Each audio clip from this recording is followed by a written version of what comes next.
মন্দিরে মন্দিরে চলছে দেবীর বোধন। রাজধানী ঢাকেশ্বরী মন্দিরে আছেন আমাদের সহকর্মী আসমা আক্তার নূপুর। সরাসরি কথা বলবো তার সাথে। নূপুর, ঢাকেশ্বরী মন্দিরে পূজার সর্বশেষ প্রস্তুতি কেমন দেখছেন আপনি? আমি ঢাকেশ্বরী মন্দিরে আছি বিকেল থেকেই।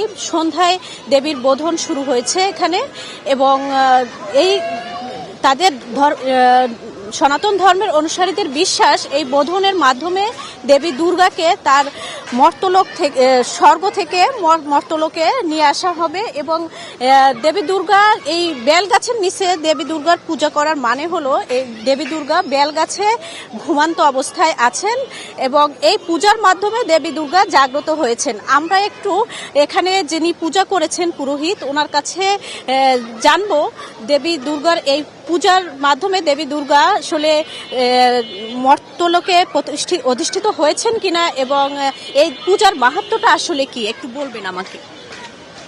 এখন যে পূজাটা হলো সেইটাকে বলা হয় বোধন পূজা, অর্থাৎ দেবী নিদ্রাগত ছিলেন, তাকে স্তব স্তুতি করে জাগ্রত করা হয়েছে। এবং যেটা করেছিলেন অকালে এই বোধন করে পূজা করেছিলেন রামচন্দ্র, রাবণকে হত্যা করার জন্য কিংবা তার শত্রু বিনিপাত করার জন্য। আর আমরা আমাদের শত্রু ইন্দ্রিয়গণ এবং রিপুগণ আমাদের শত্রু।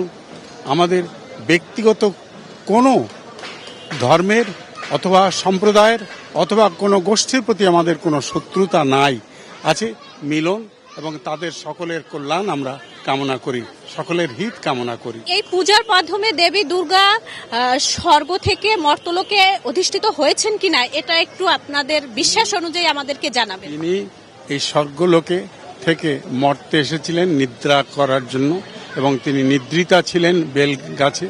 তাই আমরা বেলতলায় এখানে পূজা করেছি, তাকে স্তব স্তুতি করে তাকে জাগ্রত করে পূজা করেছি।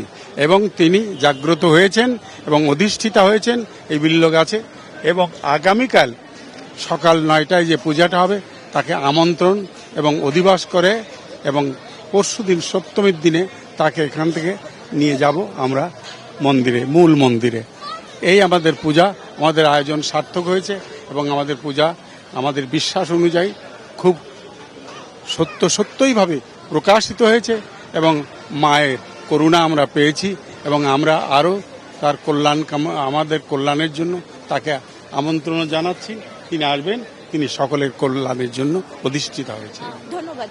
যেমনটি শুনছিলেন, তাদের বিশ্বাস অনুযায়ী দেবী দুর্গা স্বর্গালোক থেকে মর্তে অধিষ্ঠিত হয়েছেন। এবং এই দেবী দুর্গার এই বোধনের জন্য ঢাকেশ্বরী মন্দিরে সন্ধ্যা থেকে অনেক ভক্ত পুণ্যার্থীরা এসেছিলেন এবং পূজায় অংশগ্রহণ করেছিলেন।